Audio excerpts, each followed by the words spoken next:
guys, it's Tiffany here, coming to you live from Body Accents, Kingston, Jamaica.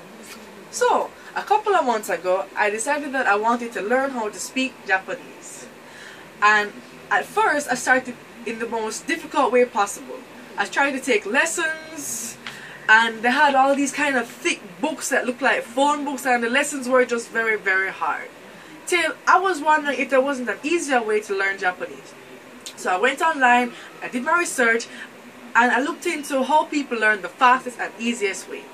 Now, one person that helped me to learn Japanese faster is a guy on YouTube. His channel is called Abroad in Japan, and he gave me all kind of really good ideas. So a first really good idea that I learned to learn Hiragana first, talk about Hiragana first, is this book called Let's Learn Hiragana. Now, what I like this book is, it shows you all of the Hiragana symbols to learn, and it gives you exercises that let you practice them over and over until you get them, and it lets you put them into small words to basically get a feel of how you use them. It helps you with pronunciation. Pretty simple, pretty basic. After you learn how to basically do it with these, you can practice it on this app called Memrise. I love Memrise. It's my favorite app to learn Japanese with.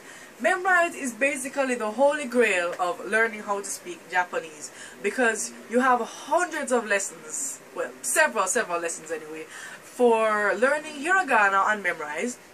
The trick is that this app utilizes is that it enables you to learn the characters using simple little pictures to help you learn them. For example, the Hiragana symbol for ku looks like a bird's beak opening like this. I'll show you a picture of it, and it basically shows you how to learn these things easier.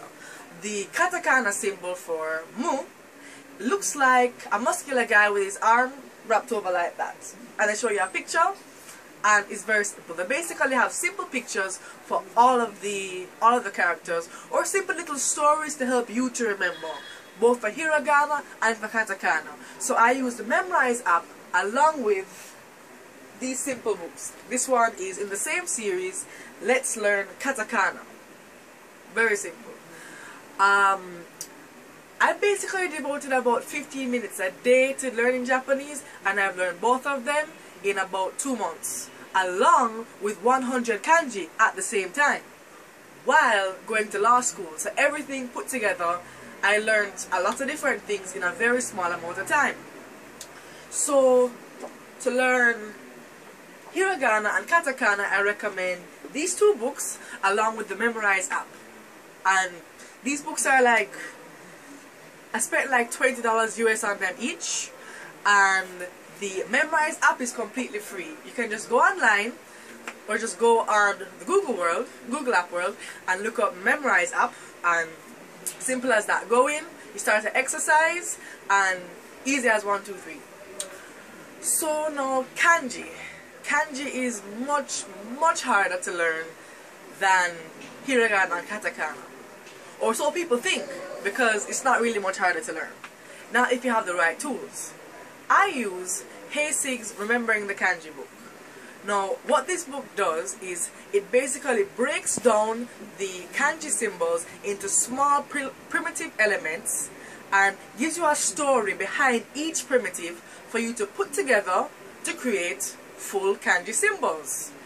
Now, it's really simple. Like, it basically utilizes your own creative imagination to help you learn. So instead of writing it over and over and over and over like people did in the Stone Age, all you have to do is use your own imagination, learn the little stories for it, and put it together. And you can use these same little stories for each little primitive element to learn hundreds and hundreds of kanji. It's quite simple, very simple. But to practice it now, I use what they call a space repetition software. I think that Memrise is also a space repetition software, but I like to use this app called Kanji Renshu. This is a good app because it goes hand in hand perfect with Heisig's Remembering the Kanji. because you're allowed to, it lets you basically check off all of the kanji that you've learned so far, whether it's 50 out of the 2000 kanji in total, or it's 100 out of the 2000 kanji. You can just tick off the ones that you have learned, and it will let you go over them and over them and over them, like a flashcard system, whenever you want. That's what space repetition software is. It's basically just flashcards, because you can't be writing down 1,000 different kanji symbols on flashcards when you could just use your phone. It's free, it's easy, it's awesome. So I'm going to put a link to Kanji Renshu underneath the video, as well as Memorize as well, and I'm going to try and include pictures and everything in the video. So if you have any questions that you'd like to know about how to basically use the apps or get the most out of the experience, you can just leave a comment below the video, like or subscribe. Thank you. Bye.